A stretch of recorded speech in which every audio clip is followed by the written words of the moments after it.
नमस्कार विद्यार्थियों, आज की कक्षा में आप सभी का स्वागत है। हमारा आज का जो प्रकरण है वो स्नातक प्रथम वर्ष का प्रथम प्रश्न पत्र से है, जिसका नाम है भक्तिकाल की परिस्थितियाँ। मध्यकाल को दो खंडों में विभक्त किया गया है, पूर्व मध्यकाल एवं उत्तर मध्यकाल। पूर्व मध्यकाल को भक्तिकाल तथा उत्तर मध्यकाल को रीतिकाल कहा जाता है। आचार्य रामचंद्र शुक्ल ने संवत 1375 विक्रम से 1700 विक्रम तक के कालखंड को भक्तिकाल कहा है।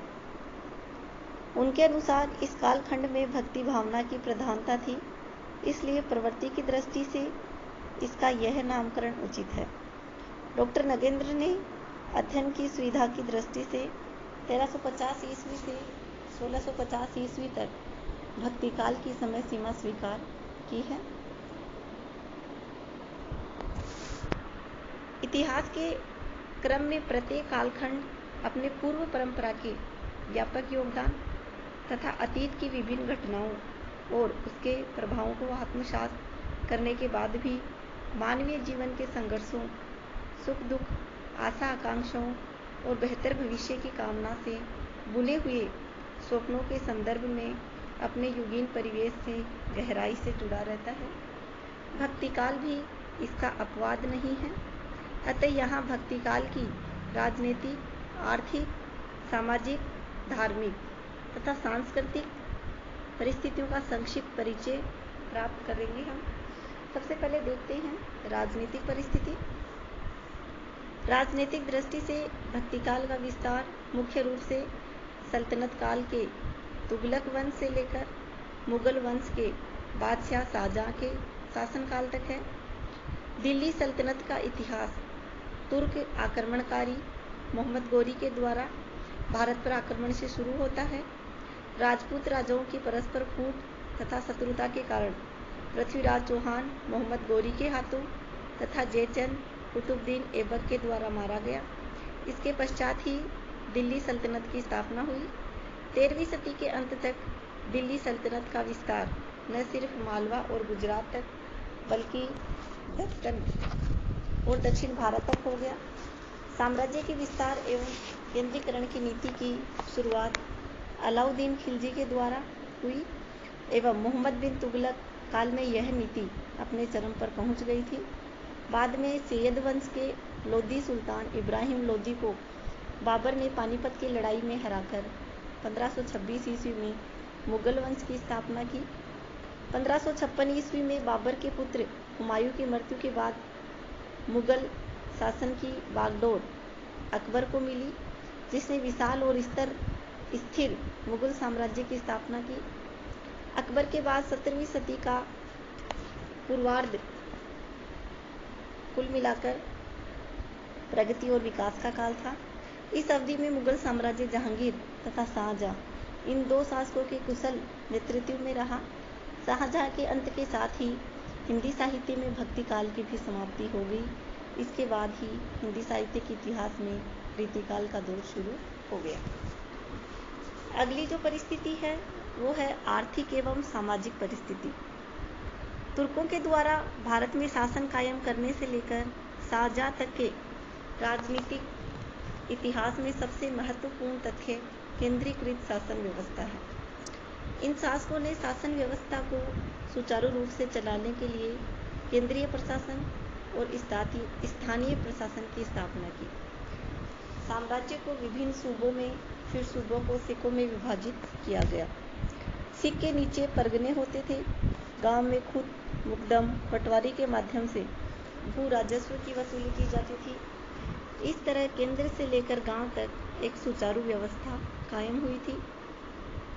आर्थिक स्थिति की बेहतरी एवं व्यापार को बढ़ावा देने के लिए इसी दौर में दिल्ली, आगरा, बनारस, इलाहाबाद, पटना आदि शहरों का विकास हुआ।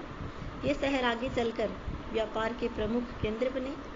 इसके साथ ही बड़े पैमाने पर सड़क निर्माण, यात्रियों के ठहरने के लिए सराय की व्यवस्था, अनेक किलों एवं भवनों का निर्माण आदि कार्य भी दिखाई देते हैं, जिसके परिणाम स्वरूप राजमिस्त्री एवं पत्थर तराशियों की मांग बढ़ जाती है। कुल मिलाकर देखें तो इस काल में एक नए शिल्पी वर्ग का उदय होता है। जिसमें ज़्यादातर अवर्ण काम करते थे। आर्थिक स्थिति बेहतर होने पर उनमें सामाजिक मर्यादा की स्वीकृति की भावना पैदा हुई। निर्गुण पंथ के उदय और उसमें अवर्ण संतों की इतनी अधिक संख्या आने का यही कारण है। भक्तिकाल तक वर्ण व्यवस्था यद्यपि चरमराने लगी थी, फिर भी उसका प्रभाव काफ़ी था। वर्ण व्यवस्था और जातिगत ऊंच नीच की भावना ने पूरे समाज को बांट रखा था। आचार विचार की पवित्रता का स्थान स्वार्थ और पाखंड ने ले लिया था। शूद्रों के साथ अछूत का व्यवहार जारी रहा। स्वयं मुस्लिम समाज भी नस्ल और जातिगत वर्णों में विभाजित रहा। मुसलमानों में श्रेष्ठता की भावना, पारस्परिक विवाहों का धार्मिक निषेध और एक साथ बैठकर भोजन न करने के कारण हिंदुओं और मुसलमानों के बीच सामाजिक मेल मिलाप अधिक नहीं था। मुगल वंश की स्थापना के बाद और विशेषकर अकबर के समय में इस स्थिति में काफ़ी सुधार आया। दूसरी ओर ग्रामीण समाज एवं किसानों की स्थिति काफ़ी दयनीय थी। बार बार उन्हें अकाल का सामना करना पड़ता था। जमींदार एवं व्यापारी वर्ग की तुलना में उनकी स्थिति बहुत खराब थी। जमींदारों के द्वारा किसानों का शोषण होता था। अकाल और भूख की पीड़ा का मार्मिक चित्रण तुलसीदास ने किया है। तुलसी ग्रामीण चेतना के कवि हैं। उनका साहित्य तत्कालीन ग्रामीण समाज की दशा का दस्तावेज है। उन्होंने कहा है, खेती न किसान को, भिखारी को न भीख, बनिक को बनीच न चाकर को चाकरी। इस प्रकार उनके इस कथन से तत्कालीन समाज की स्थिति का हमें पूर्ण रूप से चित्रण प्राप्त मिल जाता है। अगली जो परिस्थिति है वो है धार्मिक परिस्थिति।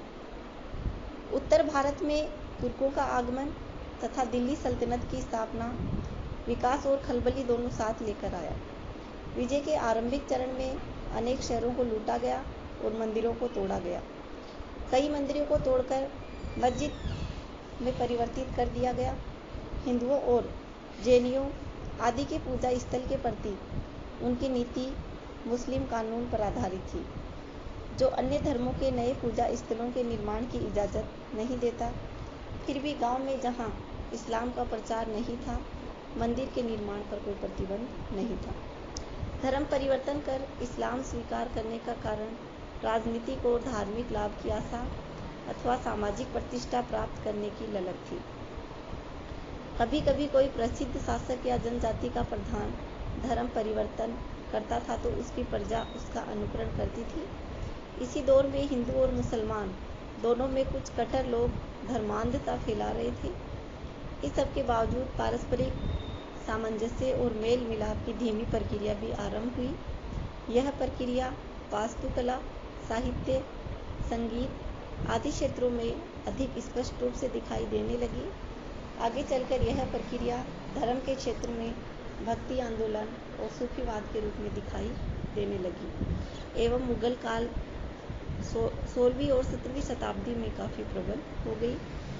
भक्त आंदोलन के कवियों की मानवतावादी दृष्टि ने इस भेदभाव को कम करने में महत्वपूर्ण भूमिका निभाई। अगली जो परिस्थिति है वो है सांस्कृतिक परिस्थिति। सांस्कृतिक चेतना की सर्वश्रेष्ठ अभिव्यक्ति सार्वभौम सत्य के आधार पर प्रतिष्ठित धार्मिक भावना और दार्शनिक चिंताधारा के माध्यम से हुई है। कला, शिल्प, साहित्य और संगीत इन्हीं की आनुषंगिक उपलब्धियां हैं।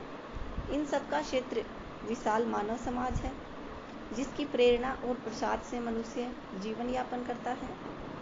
भारतीय जीवन में समय समय पर विदेशी और विजातीय तत्वों के आते रहने के कारण परस्पर संघात होते रहे हैं, परंतु इन्हीं से होकर ऐसी जीवन शक्ति का संचार भी होता रहा है कि हम डूबते डूबते भी उबरते चले आए हैं। निस्तेज न होकर नवजीवन की अरुणिमा से महिमा मंडित होते रहे हैं। उन सब के मूल में हमारी समन्वय साधना की प्रवृत्ति प्रधान रही है। इसे हम मध्यकालीन भक्ति आंदोलन के संदर्भ में समझ सकते हैं। इस दौर में हिंदू समाज शास्त्रीय विधानों, पौराणिक विश्वासों को साथ लेकर जी रहा था। शंकर के मायावाद के विरुद्ध वैष्णवाचार्यों ने जिस भक्ति दर्शन के रूप में लीलावाद एवं अवतारवाद को स्वीकार किया, वह जगत को मिथ्या न मानकर परम सत्ता की सगुण साकार अभिव्यक्ति रूप में है। यहाँ परम सत्ता के साथ मनुष्य के संबंध का माध्यम भक्ति बनी। इसी से प्रेरणा ग्रहण कर भक्त कवियों ने अपने काव्य के माध्यम से जाति एवं संप्रदाय के भेदभाव को अस्वीकार कर प्रेम के धरातल पर मनुष्य मात्र की समानता एवं एकता को स्थापित किया। इस प्रकार हिंदू और मुसलमान इस सांस्कृतिक वातावरण में एक दूसरे के काफी निकट आ गया। भक्ति का प्रभाव मध्यकाल की सभी सांस्कृतिक गतिविधियों में देखा जा सकता है। इस काल के संगीतकार प्राय भक्त भी हैं, जैसे स्वामी हरिदास। मूर्ति, चित्र, नृत्य सभी का विषय प्रधानतः भक्ति या भक्त है। विभिन्न कलाओं में राधा कृष्ण की लीलाएं अधिक लोकप्रिय हैं। रामलीला भी अत्यंत लोकप्रिय है। कह सकते हैं कि जिस प्रकार हिंदी साहित्य का भक्ति काल या भक्ति काव्य है, वैसे ही अन्य कलाओं के इतिहास का भी भक्ति काल होगा। इस प्रकार ये थी कुछ हमारी भक्ति काल की परिस्थितियाँ, जिनके आधार पर हम भक्ति काल का परिचय प्राप्त कर सकते हैं। निष्कर्ष रूप में कह सकते हैं कि हिंदी साहित्य में भक्ति आंदोलन का प्रारंभ दक्षिण भारत के आलवार भक्तों की परंपरा से हुआ। उत्तर भारत की राजनीतिक परिस्थितियों ने उस आंदोलन के प्रचार प्रसार में महत्वपूर्ण योगदान दिया। आज के इस वीडियो में इतना ही। हमसे जुड़े रहने के लिए हमारे आगे की वीडियो देखते रहिए। धन्यवाद।